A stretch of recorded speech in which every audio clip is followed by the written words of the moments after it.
The problem that you have now is that as women are getting better educated, with more employment, more status, more prestige, they compete themselves out of their ability to find an attractive mate.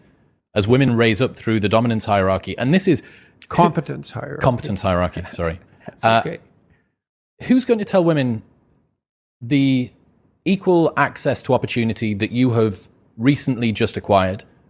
Actually, what that's doing is it's making it more difficult for you to find a mate that you're fundamentally attracted to. Yeah, well, it does a lot of things. I mean, it does provide women with a lot more opportunity on the economic front. It does decrease their dependency on their mate in relationship to economic security. And educating women, countries that are willing to educate women, that's the best predictor of their future economic success. So if you look at developing countries and you want to find out what about a developing country is most likely to predict the fact that they will continue to thrive economically, it's their attitude towards the education of women. And a couple more things. Women's educational status predicts their children's educational status, but men's educational status doesn't. So that's also an important multi-generational effect. I released a video. I was going to conclude that other story. I released a video, or someone released a clip of me talking about some of the things we just talked about.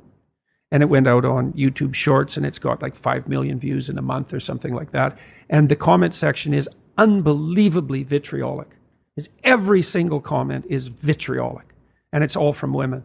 It's like, who is this old white bastard telling us what we should do with our bodies? And I wasn't being judgmental. I was just saying exactly what I said to you, which is, well, I've watched women over the entire course of my life with, I would say, an affectionate eye. I love my sister. I love my wife. I have a daughter. I love my mother. I'm pretty happy about women, all things considered.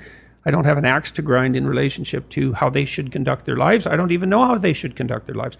I've watched what happens. And I've also watched what happens to women who hit 29 or 30 and then can't conceive.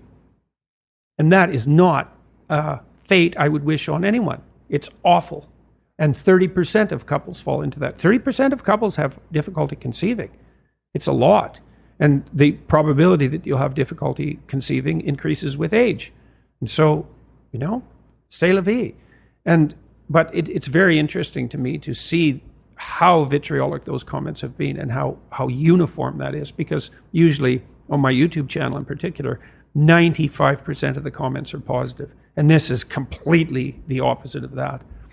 So you brought this up at the beginning. You said 50% of women now at 30. 50.1 are childless by 30. Yeah. Well,